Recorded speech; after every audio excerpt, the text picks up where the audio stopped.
So this might not be the unique quirky car that you're used to seeing on my channel, but you might be surprised. This is a 1999 gray bumper ML 320, German engineering, made in the good old US of A, a true body-on-frame truck. In fact, it was Motor Trend's Truck of the Year in 1998. And this particular example is clearly derelict. It's been parked and abandoned for several years, and I think I have to try to decide, can I save it?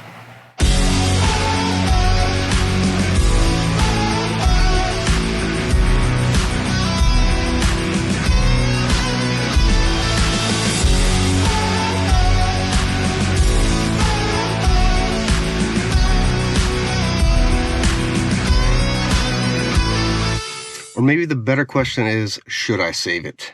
The current owner reports that it ran when parked, although it did smoke when it got hot, possibly valve cover gaskets. The power steering doesn't work. The air conditioner only works occasionally or when it wants to. And it seems that it has now turned into a storage unit, including everything, including the kitchen sink. So this car is a little worse for wear. But before I try to get it started, let me just show you around a little bit and let's see what we have to deal with here.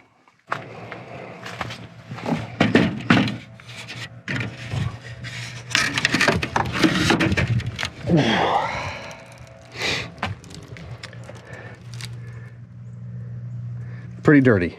Doesn't look too bad otherwise. This is a 3.2 liter V6. It has 2 spark plugs per cylinder, roughly 220 horsepower. And right off the bat, I can see some oil gathered around that valve cover right there. Might be the culprit. Let's take a look around inside next.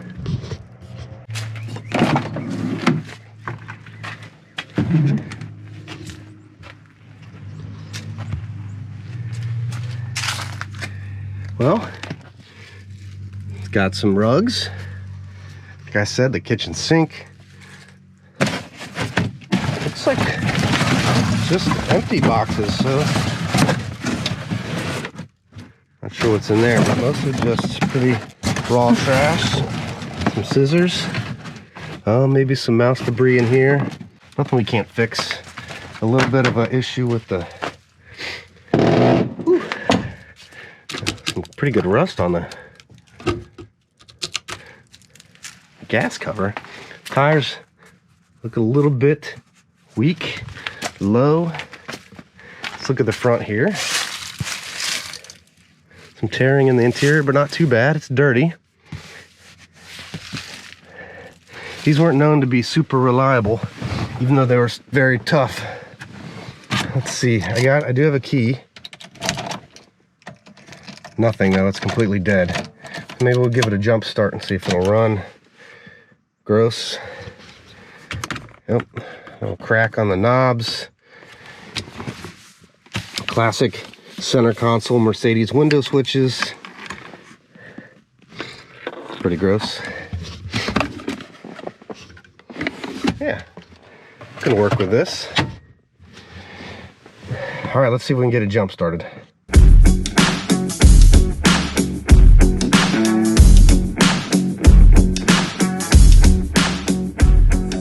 All right, I have my jumper cables from my car hooked up and I have the jump pack going. I'm gonna give it another shot.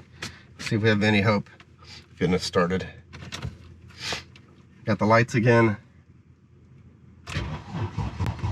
It's cranking. It's cranking. It's running. It's not running great. 237,937 miles. Huh. Started up. That's awesome. I'm gonna put some air in the tires. Maybe we'll go for a drive.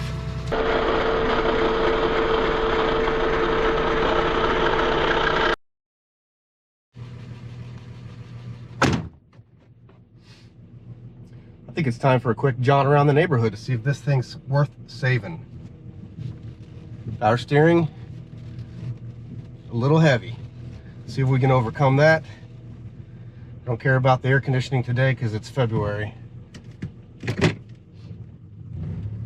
She's in drive. Brakes are a little bit touchy. Here we go, give it a little gas and steering works. Oh yeah, we can handle that. The engine's got a pretty heavy tick. A couple valves maybe a little stuck, a little sticky. I'm sure a good engine flush, oil change would take care of that. Maybe. Shifting gears. Engine's very ticky. Maybe it'll warm up a little too. Get some oil flushed through there. Well, no smoke yet from underneath the hood. It's been running for a few minutes. The temperature's actually come up a little bit. It sounds good. Besides the tick, brakes work.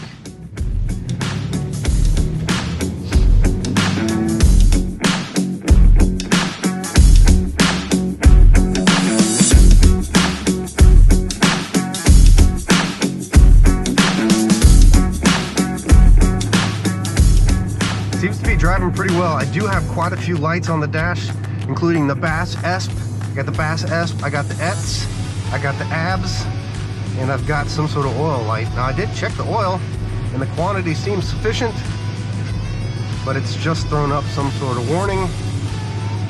There also appears to be a pretty big lump in one of the tires as it bounces probably in the back. The windshield is filthy. I guess I should have wiped that clean before I started driving. The power steering pump has a noticeable whine, pretty loud. You can't hear it right now, but when the car slows down, you can definitely tell. The fuel level is pretty low. I've got a warning light there as well. Otherwise, though, it drives and it goes and it stops. You do have to keep a foot on the gas, or the power steering will completely kick out. So anytime we're going slow, I gotta do a little left foot braking so that I can keep a little gas and keep it above idle so that I have power steering. And only a few miles from home here though, so I think we should be in pretty good shape. Get it cleaned up, figure out what's happening with all these lights. We'll start driving.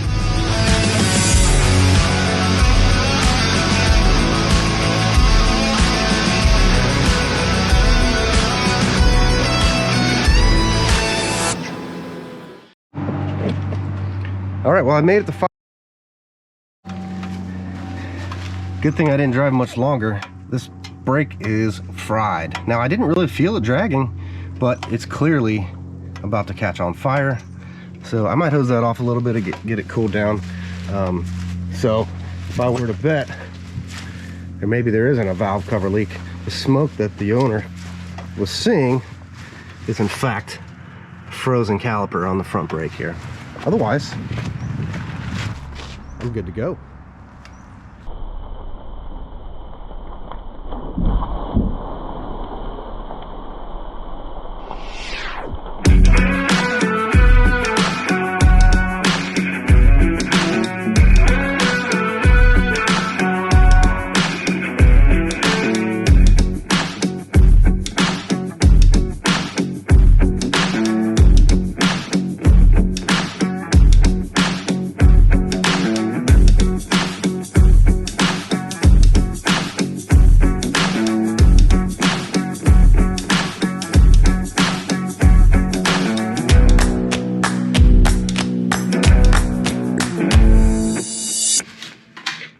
All right, well, I pulled the wheel off. Obviously, I pulled the caliper as well. It looked in pretty good condition. I was a little bit surprised.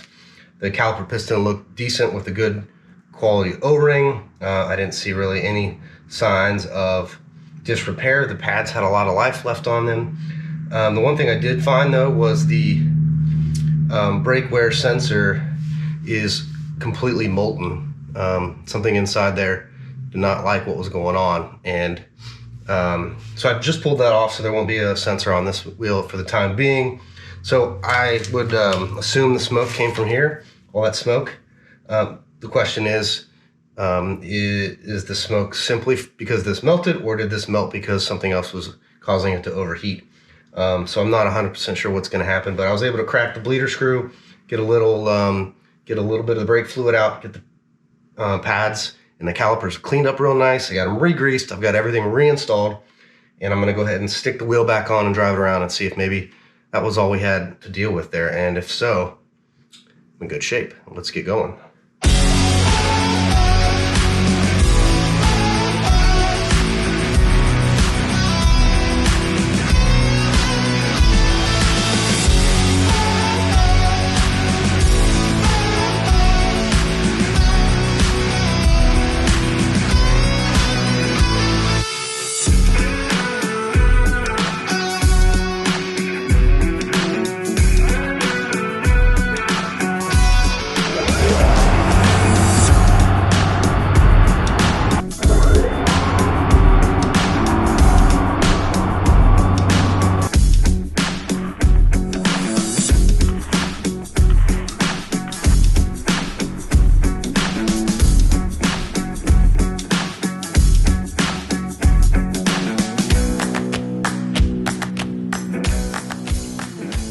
Now, I found some pretty strange things in abandoned cars over the years, but this might take the cake. Got a mouse trap in the car with a partially decayed mouse. Although I suppose it's probably a blessing that that mouse was no longer to do any damage. I found a lot of mouse droppings and remnants of mice, but no real mice damage to the actual car itself, which is a good thing. The car clearly needs some love and attention, and I'm not quite convinced it's going to need that yet. I think I'm going to drive for a little bit, put a few miles on, see if anything shakes out. I'm not quite convinced as well that the brake caliper is free and clear, and I'm not going to have to replace that brake caliper. I did hit off some of the most offensive sins of this car. I got rid of the mouse droppings and wiped off all the mold, and the engine's running smooth now. It's going to need a tune-up. It's going to need a few things. The tires are shot, the battery's shot, but I kind of have a feeling it's a solid car. It might have a future, and I'd kind of like to drive it a little bit and find out. So only time will tell, but anyway, fingers crossed this is going to be a good car.